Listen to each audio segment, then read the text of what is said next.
ప్రముఖ సామాజిక మాధ్యమం ఎక్స్ అంటే ట్విట్టర్ సోమవారం రోజు ప్రపంచవ్యాప్తంగా కొన్ని ప్రాంతాల్లో డౌన్ అయింది.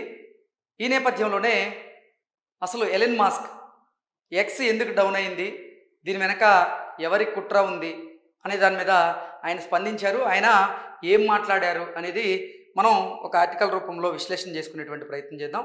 ప్రపంచంలోని పలు ప్రాంతాల్లో సామాజిక మాధ్యమం అయినటువంటి ఎక్స్ సోమవారం డౌన్ అయింది. ఒక్క రోజులోనే 3 సార్లు సేవల్లో అంతరాయం నెలకొంది. దీనిపైన ఎక్స్ యజమాని బిలియనియర్ ఎలన్ మాస్క్ స్పందించారు. ఎక్స్పై భారీ సైబర్ దాడి జరిగిందని ఆయన పేర్కొన్నారు. ఈ మేరకు ఆయన పోస్ట్ చేశారు. మేము ప్రతిరోజు సైబర్ దాడికి గురవుతూ ఉన్నాం. అయితే ప్రస్తుతం జరిగినటువంటి దాడి వెనక భారీ వనరులతో కూడినటువంటి పెద్ద గ్రూపు లేదా ఒక దేశ హస్తం ఉంది అంటూ ఆయన పేర్కొన్నారు. ఎలా జరిగిందో ట్రేస్ చేస్తున్నట్లుగా ఆయన తెలిపారు. అనంతరం ఓ మీడియా సంస్థతో ఆయన మాట్లాడుతూ దీని వెనక ఉక్రెయిన్ హస్తం ఉండొచ్చని అనుమానాలు వ్యక్తం చేశారు.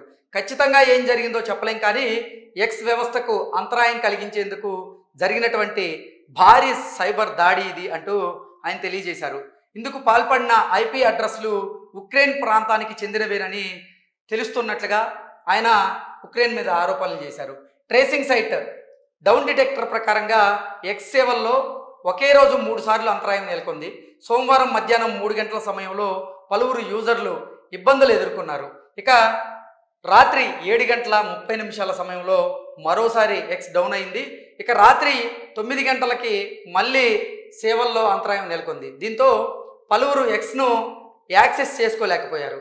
56% మంది యాప్ యూజర్లు, అలాగే 33% మంది వెబ్సైట్ వాడుతున్నటువంటి వారు ఇబ్బందులను ఎదుర్కొన్నారు. America, India, UK, Australia, Canada వంటి ప్రధాన దేశాల్లో ఈ అంతరాయం నెలకొంది. దాదాపుగా 40,000 మంది యూజర్లు ఈ ఎక్స్ గురించి నిన్న ఎక్స్లో ఉన్నటువంటి అంతరాయం గురించి వారు ఫిర్యాదు చేయడం జరిగింది.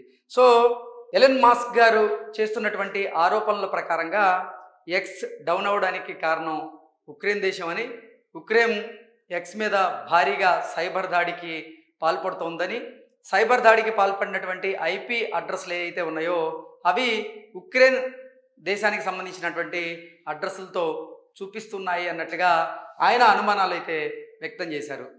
ఎప్పటి నుంచో ఉక్రెయిన్కి అలాగే రష్యాకి మధ్య జరుగుతున్నటువంటి ఈ భీకర యుద్ధం ఏదైతే ఉందో దాన్ని ముగించేందుకు అమెరికా అధ్యక్షుడు డొనాల్డ్ ట్రంప్ అయితే ప్రయత్నాలు చేస్తున్నారు. అందులో భాగంగానే ఉక్రెయిన్ అధ్యక్షుడితో డొనాల్డ్ ట్రంప్ భేటీ అయ్యారు. ఆ భేటీ ఇప్పుడు ప్రపంచవ్యాప్తంగా చర్చనీయాంశంగా అయితే మారింది. ఆ భేటీలో ఎలెన్స్కీ అలాగే ఇటుపోతే డొనాల్డ్ ట్రంప్ ఇద్దరు కూడా ఒకరి మీద ఒకరు ఆరోపణలు చేసుకున్నారు. వారిద్దరూ తీవ్ర వాగ్వివాదానికి అయితే దిగారు.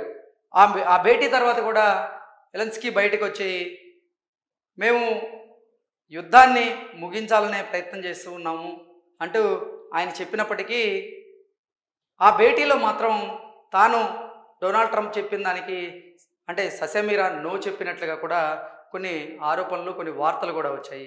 ఈ నేపథ్యంలోనే ఇప్పుడు అమెరికా ఈ యుద్ధం నేపథ్యంలో రష్యాకి సపోర్ట్ చేస్తుందని ఈ ఉక్రెయిన్ అధ్యక్షుడు భావించారో ఏమో తెలియదు, కానీ ఈ సైబర్ దాడికి కారణం మాత్రం ఉక్రెయిన్ దేశం అని, దీని వెనక ఉక్రెయిన్ హస్తం ఉంది, ఉక్రెయిన్ హస్తం వల్లే ఎక్స్ డౌన్ అయిందని, ఇవి కొన్ని ప్రాంతాల్లో అంతరాయం ఎదుర్కోవడానికి కారణం భారీగా వారి మీద సైబర్ దాడి జరిగింది అంటూ కూడా ఎలన్ మాస్క్ అయితే ఇప్పుడు ఉక్రెయిన్ దేశం మీద ఆయన ఆరోపణలు చేస్తూ ఉన్నారు.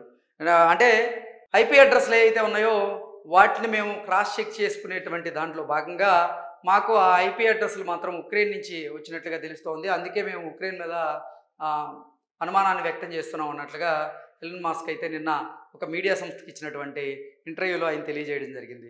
ఏది ఏమైనప్పటికీ ఇది రష్యా ఉక్రెయిన్ల మధ్య ఉన్నటువంటి భీకర యుద్ధాన్ని నిలిపే క్రమంలో భాగంగా ఇది ఉక్రెయిన్ అమెరికా యుద్ధానికి కూడా దారి తీసేలాగా ఉందంటూ కూడా కొంతమంది అంటే విశ్లేషణ అయితే అందజేస్తున్నారు. దానికి కారణం ఏంటంటే మొన్న ఉక్రెయిన్ అధ్యక్షుడు అలాగే డొనాల్డ్ ట్రంప్ ఇద్దరు కూడా భేటీ అయ్యారు. ఆ భేటీలో భాగంగా డొనాల్డ్ ట్రంప్ని ఆయన ఆదేశాలను ధిక్కరించేలాగా ఉక్రెయిన్ అధ్యక్షుడు మాట్లాడడం జరిగింది. వారిద్దరికీ మధ్య వాగ్వివాదం జరిగిందనేటువంటి వార్తలు ఏవైతే వస్తున్నాయో ఆ వార్తలు దీనికి బలం చేకూర్చేలాగైతే ఉన్నాయంటూ కూడా పలువురు అభిప్రాయం వ్యక్తం చేస్తూ ఉన్నారు.